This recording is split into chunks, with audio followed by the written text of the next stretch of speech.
जी हाँ फ्रेंड्स, तो जैसे कि हमने पिछले एपिसोड में देखा था, सेरान दादाजी से परमिशन ले आती है कि वो लोग कमरे में डिनर कर सकते हैं। सेरान फेरेट को आकर बताती है। फेरेट पूछता है तुमने ऐसा क्यों किया, जिस पर सेरान कहती है मुझे तुम पर तरस आ रहा था, वैसे भी कभी कभार शादी में कॉम्प्रोमाइज़ करना ही पड़ता है, झुकना पड़ता है। फेरेट कहता है अच्छा फिर तो तुमने मेरे लिए कल की मीटिंग भी कैंसिल कर दी होगी। जिस पर सेरान कहती है नहीं, इस मैटर में तो तुम्हें ही झुकना होगा। डिनर करते हुए फेरेट सेरान से कहता है एक बात कहो, नाराज मत होना। न्यू ईयर पे तुमने वादा किया था कि अगर मैं जीतूंगा तो हम दोनों क्लोज होंगे। सेरान चिढ़ने लगती है। फेरेट क्यूट क्यूट फेसेस बनाता है। सेरान कहती है मैं भी बाद में। फेरेट कहता है सच में, यानी तो मान गई। सेरान कहती है पर एक शर्त पर, अगर तुमने दिखने वाले मामले में मेरे लिए कोई प्रॉब्लम ना क्रिएट की तो मैं कल का ही सोचूंगी।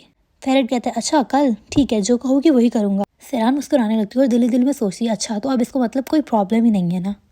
उधर दूसरी तरफ इफाका डर डर कर और हान से कहती है इतनी देर क्यों कर दी। और हान कहता है क्या हुआ तुम्हें, जिस पर इफाकत कहती है मुझे लगता है फेरेट ने हमें देख लिया है। और हान शौक हो जाता है। इफाकत कहती है आजकल। फेरेट बहुत उल्टा जवाब दे रहा है। और हान कहते हैं मुझे भी, लेकिन उसने कब देखा होगा। इफाकत कहती है मुझे बहुत डर लग रहा है। और वो बहुत ज़्यादा रो रही होती है और सोच रही होती है कि कहीं हालिस को पता ना लग जाए, यानी हालिस दादा को पता ना लग जाए। और अगर बाकी सबको पता लगा तो। और हान कहता है हम मुकर जाएंगे, हम मना कर देंगे। इफाकत कहती है हमें कुछ दिन दूर रहना पड़ेगा जब तक ये सब कुछ ठंडा न पड़ जाए। और हान और इफाकत दोनों इस बात पर अपसेट हो जाते हैं। और हान बाहर निकलता है और फेरेट वहाँ से गुजर रहा होता है। फेरेट की नज़रें देखकर और हान की हालत ख़राब हो जाती है। और हान कहता है क्या वो बेटा तुम ठीक तो हो ना, जिस पर फेरेट कहता है मैं दादा के पास जा रहा हूँ। और हान पूछता है कुछ हुआ तो नहीं ना। फेरेट कहता है दादाजी वेट कर रहे और ऐसा बोलकर वहाँ से चला जाता है बिना उनका जवाब दिए। दादाजी फेरेट से पूछते हैं कि तुम्हारी तबीयत ठीक हुई। फेरेट के आंसू आने लगते हैं। हालिस दादा कहते हैं आजकल तो मुझे ठीक नहीं लग रहे और कहते हैं कि तुम्हारी वाइफ तुम्हारा अच्छा ख्याल रखती है, उसकी हेल्प लो, उसकी आंखों से देखो तुम कैसे हो। अगर उसके लिए तुम्हारे दिल में गुस्सा छुपा है तो तुम अपने आप को ठीक करो। डरने की कोई बात नहीं, फेरेट कहता है अगर कोई ऐसी चीज़ छुपी हुई हो जिसका फैमिली के लिए भला हो तो क्या उस चीज़ को बाहर लाना चाहिए। हालिस दादा कहते हैं क्या पता उसके बाहर लाने से सब कुछ ठीक हो जाए। हालिस दादा सेरान के लिए फेरेट को ठीक होने को कहते हैं। और फेरेट यहाँ पर और हान और इफाकत के बारे में सोच रहा होता है। फेरेट कहता है समझ गया दादाजी और दादाजी से गले मिलकर वहाँ से चले जाता है। दूसरी तरफ हम देखते हैं पेलेंट सरदार से कहती है प्लीज़ कल फेरेट से मिलने मत जाना, मुझे डर लग रहा है। सरदार कहता है मैं फेरेट को कुछ नहीं कहूँगा, डर मत। फिर हम देखते हैं सुबह का सीन। सेरान उठती है और उसका नोट देखती है फेरेट का लिखा हुआ, जिस पर लिखा होता है कि मैं सुबह उठकर जिम गया हूँ और जब मैं वापस आऊँगा तभी देखने के पास जाने के लिए निकलेंगे। इधर फेरेट और आबिदीन दोनों सरदार का वेट कर रहे होते हैं एक जगह पर। सरदार नहीं आ रहा होता। फेरेट कहता है कितना डरपोक लड़का है और दिल ही दिल में सोच रहा होता है कि पेलिन तुम्हारी वजह से किस किस के साथ मिलना पड़ रहा है। और कहता है कि सरान मेरा वहाँ वेट कर रही होगी। वो दोनों इंतजार करने के बाद जाने लगते हैं। तभी सरदार मैसेज करता है कि मैं आ रहा हूँ। फेरेट आबिदीन को रुकने कहता है। आबिदीन उसे कहता है प्लीज़ जाने दो, मारपीट छोड़ दो। याद नहीं आखिरी बार क्या हुआ था, क्यों सरान को इतना वेट करवा रहे हो। आबिदीन को बहुत गुस्सा आता है और वो कहता है प्लीज़ पेलिन की जान छोड़ दो, तुम इससे क्या प्रॉब्लम है, तुम्हारी शादी होगी तुम उसे मूव ऑन करने दो। जिस पर फेरेट कहता है कि वो सरदार से प्यार नहीं करती, वो सिर्फ मुझसे प्यार करती है और मुझे जलाने के लिए उसके साथ है। अगर वो उससे प्यार करती है तो मैं उसके बीच में कभी भी ना आता। आबिदीन कहता है अच्छा अगर तुम इसे उससे अलग कर दिया तो उसके बाद क्या।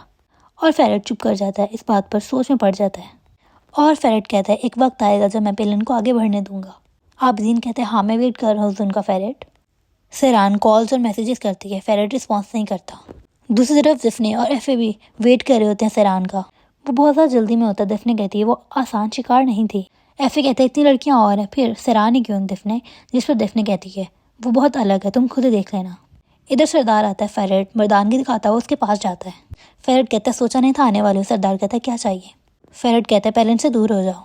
सरदार पूछता है क्यों।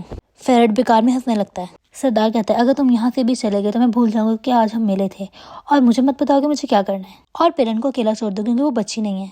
फेरेट फिर से दांत फाड़ कर हंसता है और वो कहता है तुम जैसे लोगों की जुबान बहुत क्यूट है, हमेशा हर लड़की को फंसा लेते हो। जुबान काट दूं। सरदार उसे जाने के लिए कहता है। फेरेट उसके ऊपर हाथ रखकर उसे धमकी देता है और जाने लगता है। फिर फेरेट को पागलपन का दौरा पड़ता है। वो अपने माथे पर हाथ रखता है। आबिदीन ये देख लेता है और उसकी तरफ जाने लगता है। उससे पहले कि आबिदीन उस तक पहुंचे फेरेट उसके मुंह पर घुसा मार देता है। सरदार सुलझा हुआ इसलिए वो कुछ नहीं करता। अगर वो भी फेरेट की तरह बिगड़ा हुआ होता तो यहाँ पर वो फेरेट की चटनी बना देता। अभी होता है यहाँ पर एक आदमी अपने आदमियों के साथ एक गाड़ी पर आता है और फेरेट से कहता है क्या मसला है। एक एक करके वहाँ पर लोगों का रश लग जाता है जो कि सब सरदार के साथ होते हैं। फेरेट का गुस्सा उतर जाता है। अब वो घबरा जाता है कि ये क्या है। इधर एफे देर होने की वजह से निकलने लगता है। दिफने एफे से सॉरी कह रही होती है कि उसे इतना इंतजार करना पड़ा। तभी दिफने की असिस्टेंट आकर कहती है कि सेरान आइए आपसे मिलने। एफे रुक जाता है और कहता है मैं मिलकर ही जाऊंगा। सेरान अंदर आती है और एफे उसे देखकर हैरान रह जाता है। सेरान आकर कहती है सॉरी मुझे देर हो गई। एफे उससे हाथ मिलाकर कहता है मैं हूँ एफे। एफे को देखकर लग रहा होता है कि वो काफ़ी ज़्यादा इम्प्रेस हुआ है सेरान को देखकर। दूसरी तरफ हम देखते हैं फेरेट और आबदीन को सरदार के आदमी ने घेर लिया था। असल में सरदार को भी पता नहीं होता कि इसके पीछे इतने आदमी हैं। वो लोग फेरेट और आबदीन को लेकर अपनी बिल्डिंग में आ जाते हैं। आबदीन फेरेट से कहता है कुछ करना मत प्लीज़। बाद में पता लगता है कि ये आदमी सरदार का अंकल है। उन दोनों को एक रूम में सब घेर के रखते हैं। सरदार अपने अंकल से कहता है प्लीज़ इसे कुछ मत करना। उसके अंकल उसे प्रॉमिस करते हैं। सरदार को देखकर फेरेट को लगता है कि शायद वह उसे मारने को कह रहे हैं। इधर सेरान और एफे बात करते हैं। एफे कहता है मेरे लिए इंपॉर्टेंट है कि तुम क्या सोचती हो इस बारे में। मुझे लगता है तुम बहुत ऊंचाई तक जाओगी। सेरान बहुत नर्वस होती है और कहती है मुझे ही करना है। एफे बहुत खुश होता है और उसे कॉन्ट्रैक्ट साइन करने कहता है। सेरान नर्वस होती है और कहती है फैमिली से पूछना पड़ेगा। एफे कहता है तुम जैसी ड्रेस और जैसे बाल कहोगी तुम्हें वैसा ही मिलेगा। डिफ्नी कहती है कॉन्ट्रैक्ट अपने पास रखो, अपनी फैमिली का रिएक्शन देखने के बाद सोचना कि तुमने क्या करना है। दूसरी तरफ हम देखते हैं अंकल आकर फेरेट से कहते तुम्हें मेरे भतीजे से बात करनी थी ना, अब मुझसे करो बात। आबदीन कहता है आपको गलत फहमी हुई है। अंकल आबदीन को बहुत ज़ोर से थप्पड़ मारते हैं। फेरेट झटपटाने लगता है। वो लोग उसे पकड़ लेते हैं। आबदीन फेरेट को पुरसुकून होने को कहता है। देखो ऐसे ही मासूम को थप्पड़ मार दिया। थप्पड़ मारता तो कोई फेरेट को मारता ना। अंकल कहते हैं किस हाथ से तूने मेरे भतीजे को घुसा मारा। सरदार अंकल को रोककर उसे बाहर आने को कहता है। सबके चाहते फेरेट सरदार को मारने के लिए जाता है। बेहुदा इंसान। आबदीन उसे रोक लेता है। सरदार कहते हैं मैंने आज बचा लिया, आइंदा से मैं तुम्हें नहीं बचाऊंगा। फेरेट के तेवर अभी भी खत्म नहीं होते। आबदीन उसे ले जाता है। इधर पेलिन डर रही होती है। तभी फेरेट की कॉल आती है। उसका कज़न उसे मना करता है कि पेलिन कॉल मत उठाना, लेकिन पेलिन ने उसकी कहाँ सुनी, वो उसकी कॉल उठा लेती है। फेरेट चीख चीख कर कहता है उसे ब्लॉक करो वरना मेरे से बुरा कोई नहीं होगा। पेलिन उसे जितनी बार पूछती है कि क्या हुआ, वो उसे उतनी ही बार इस तरह ट्रीट करता है जैसे वो कोई नौकरानी होती है। और वो उसे कहता है कि क्या तुम मुझे जलाने के लिए ये सब करोगे, मैं जो कह रहा हूँ वो चुपचाप करो वरना मैं तुम्हारी हालत ख़राब कर दूंगा। पेलिन रोने लगती है। सरदार वहाँ आ जाता है। पेलिन पहले उससे सवाल फेरेट का पूछती है। सरदार हैरान हो जाता है और कहता है मैंने कुछ नहीं किया, उसने मुझे थप्पड़ मारा और फिर मेरे लोग आ गए और उन्हें अपने अड्डे पे ले गए, बस यही सब हुआ। पेलिन कहते हैं सच बताओ, जिस पर सरदार कहता है सच है। बुराक बात को संभालने की कोशिश करता है। दोनों बातें करते हैं पर पेलिन सरदार से दूर होने लगती है। बुराक और सरदार साथ एंजॉय करने के आज प्लान बना रहे होते हैं तो पेलिन बुराक को अकेले में डांटती है और कहती है कि मुझे नहीं जाना उसके साथ, प्लान कैंसिल करो, बहाने से उसे यहाँ से जाने को कहो। बुराक उसे तंज करता है तो पेलिन कहती है मैं नहीं चाहती कि फेरेट उसे यहाँ देखे। बुराक बहाने से वही करता है और सरदार को वहाँ से ले जाता है, लेकिन सरदार समझ जाता है। वो पेलिन को खुश रखने की पूरी कोशिश कर रहा है। उसके पास आदमी भी है फिर भी वो फेरेट के अगेंस्ट उसे यूज़ नहीं करता और वो नरम दिल का भी है। पेलिन को तो बस थड़की आदमी चाहिए। इधर फेरेट लिटरली बंदरों की तरह नाच रहा है और कह रहा होता है हिम्मत कैसी है उनकी, मैं उनको सबक सिखाऊंगा ब्ला ब्ला। मैं फेरेट को हान हूँ। आबदीन को डांटता है कि तुमने कुछ क्यों नहीं किया। आबदीन को भी उस पर चिल्लाकर उसे चुप कराना पड़ता है और कहते हैं कि 10-20 गाड़ियों तो 30-35 लोग, हम लोग आखिर करते क्या, ये लोग माफिया है, तुम कुछ नहीं कर सकते, खालिद साहब को हैंडल करने दो। फेरेट नहीं मानता। फेरेट तो कुरहान है ना, इतनी हिम्मत है तो खुद उन लोगों पर अटैक करके दिखाता। सेरान घर आती है और यूसुफ उसे हेलो करता है तो सेरान उसे डांटती है। वो कहता है मैं तुम्हारे लिए आया हूँ, जिस पर सेरान कहती हाँ वो तो मैंने देख लिया न्यू ईयर पर। वो उस दिन की बात कर रही होती है जिस दिन यूसुफ और दिचले हाथ में हाथ रख कर आए होते हैं। यूसुफ कहता है तुम जेलस हो दिचले से। सेरान कहते या अल्लाह मैं खुश हूँ तुम्हारे लिए, बस उस लड़की का दिल मत दुखाना। जिस पर यूसुफ कहते हैं मैं तुम्हारे शौहर जैसा नहीं हूँ, जैसे कि वो दिचले की हमें पर नजर रखता है। इधर फेरेट घर आता है और सेरान कहती है वाह बहुत जल्दी आ गए। सेरान से फेरेट माफी मांगता है और कहता है एक काम आ गया था इसलिए लेट हो गया, सॉरी। चलो दिफने के साथ मीटिंग करते हैं। सेरान कहती है तुमने मुझे समझ क्या रखा है, तुम अपनी गर्लफ्रेंड के साथ थे ना और तुमने सोचा होगा कि सेरान तो वेट कर लेगी। सेरान सॉरी फील करता है। सेरान कहती है मैं आ गई मिलकर दिफने से, बस इतना कहना था कि फेरेट को तो होश ही उड़ जाते हैं कि ये क्या हो गया। वो गुस्से में पागल होने लगता है और वो कहता है कि तुम कैसे चले गए अकेले, मैंने तुम्हें कहा था ना कि मेरे साथ जाना। जिस पर सेरान कहती है तुमने मुझे पागल समझा हुआ है, मैं तुम्हारा बहुत इंतजार किया, तुम्हें बहुत कॉल्स की, ना ही तुमने मेरी कॉल अटेंड की और ना ही मेरे मैसेज का जवाब दिया, तुम्हें तो बस बहाने से मुझे रोकना था। फेरेट चिल्लाने लगता है ऐसे कैसे चलेगी, मजाक है क्या। सेरान कहती है मुझसे आवाज़ नीचे करके बात करो। फेरेट कहता है तुम्हारा तो बाप तो तुम्हें मारता पीटता है, मैं तो सिर्फ आवाज़ ऊंची में बात कर रहा हूँ। सेरान को ये बात लग जाती है। सेरान को गुस्सा आता और कहती है अच्छा तुम्हें मारना है, मुझे मारो मारो ना। ऐसा बोलकर वो फेरेट की छाती पर मारने लगती है। इस वक्त दोनों सबसे हाईएस्ट वॉल्यूम में चिल्लाते हैं। वहाँ से फाकत आ जाती है और कहती है कि बस करो, पागल हो क्या। फेरेट कहते हैं आंटी आप यहाँ से जाएं, आपसे हम पूछते हैं कि आप रूम में क्या करती हो। इफाकत कहती है तुम अपनी हद पार मत करो, मैं तुम्हारी वाइफ नहीं हूँ जो तुम मुझसे ऐसे बात करो। सेरान कहती है अच्छा तो वो अपनी वाइफ से ऐसे बात कर सकता है ना। इफाकत कहती है तुम ही से बात करो मुझसे। फेरेट कहता है आइंदा से बगैर पूछे अंदर मत आना, जाए यहाँ से आप निकलें। इफाकत की इज्जत की धज्जियाँ उड़ गई।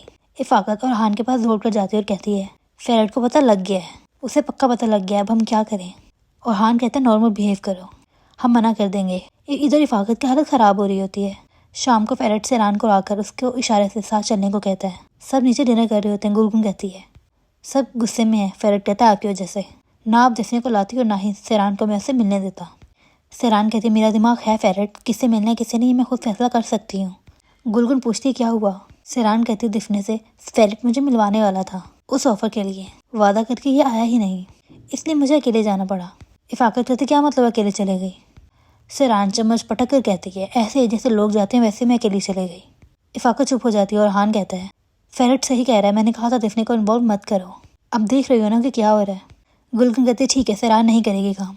खुश सेरान यहाँ हैरान हो जाती है। आसमान कहती है उधर अम्मी आप तो ऐसा ना करें। गुलगुन कहती है इनकी खुशी इसी में है तो हम क्या कर सकते हैं। आसमान कहती है तो सेरान की खुशी का क्या। फौद कहता है तुम इसमें इंटरफेयर मत करो। आसमान कहती है क्या मतलब चुप रहूँ, क्या तुम सेरान के साथ वही होने दोगे जो तुम लोगों ने मेरे साथ किया। फौद कहता है हमने क्या किया तुम्हारे साथ। गुलगुन जल्दी से उन्हें रोक लेती है और कहती है कि दिफने से बात करके इसे कैंसिल कर दूंगी। सेरान कहती है मैंने कॉन्ट्रैक्ट साइन कर लिए है। सब शौक हो जाते हैं और हान कहता है क्या मतलब। जिस पर सेरान कहती है सारी शर्तें मुझे अच्छी लगी तो मैंने साइन कर दिया। फेरेट हंसने लगता है और कहता है मजाक कर रही है। सेरान कहती है मेरे पास कॉन्ट्रैक्ट है दिखाऊं। फेरेट की बोलती बंद हो जाती है। हाँ इफ़ाकत कहती है बिना बताए बिना लॉयर्स के साइन कर दिया। सेरान कहती हाँ ऐसे ही कर लिया। ऐसा कहकर सेरान चले जाती है। फेरेट उसके पीछे भागता है और हान फेरेट को गुस्से में रोकने के लिए जाता है और गुलगुन उसे रोक देती है। फेरेट रूम के बाहर से चिल्लाने लगता है।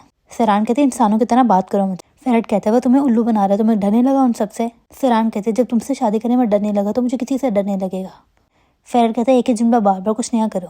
सेरान कहती है पहले ये समझो फिर दूसरा कहूँगी। फेरेट सेरान के डैड को कॉल करता है शिकायत के लिए। सेरान डरी हुई होती है। फेरेट काजिम से पूछता है कि क्या आपने सेरान को इजाज़त दी थी। काजिम कहता है हाँ। फेरेट कहता है उसने कॉन्ट्रैक्ट पर साइन कर दिया बिना अपने शौहर से पूछे। आपसे पूछा उसने। जिस पर काजिम कहता है दामाद मेरी बेटी आपसे ज़्यादा अक्लमंद है ठीक है। सेरान के जान में जान आई। फेरेट की दिल जलने लगती है। फेरेट कहता है आप समझे नहीं, उसने साइन कर लिया बिना ये समझे कि उस पर क्या लिखा है। सेरान आराम से बैठ जाती। काजिम यहाँ कहता है क्यों नहीं समझेगी वो। हाँ तुम खुद तो कोई काम नहीं करते, तुम क्या चाहते हो दोनों मियाँ बीवी बेकार बैठकर समुंदर देखते रहे सारा दिन, किसी को तो काम करना होगा ना। सेरान की हंसी निकल जाती है। फेरेट और भुन जाता है और ज़्यादा काजिम को उकसाने की कोशिश करता है और कहता है लानत है, आपको क्या अच्छा लगेगा कि उसकी तस्वीर हर जगह इधर उधर लगी हो और हर मर्द उसे देखे। सेरान को उस पर घिन आने लगती है। काजिम कहता है दामाद अपनी हद में रहो, ये तुम किस किस्म की बातें कर रहे हो, और अगर मेरी बेटी खबरों में है तो इस तुम्हारी वजह से है, समझे। सेरान भी लाइक यस। काजिम कहता है अगर तुम मर्द होते तो आज तुम्हें लोग ऊंची नज़र से देखते, मेरी बेटी ऐसा कुछ कर दिखाएगी जिससे तुम्हारी फैमिली का सर ऊंचा होगा। फेरेट बेबसी में हाथ नीचे कर लेता है। कमाल कर दी काजिम ने आज तो, ऐसे लहजे में बात करता है तो कि हंसी ही निकल जाती है और कहता है मैं हूँ ना, मैं सब संभालूंगा, मेरी बेटी है। और अब मेरी बेटी को फ़ोन दो। सेरान फ़ोन लेती है और कहता है बच्ची बिल्कुल डरना नहीं, मैं हूँ और मैं और से बात कर लूँगा। सेरान कहते हैं शुक्रिया बाबा।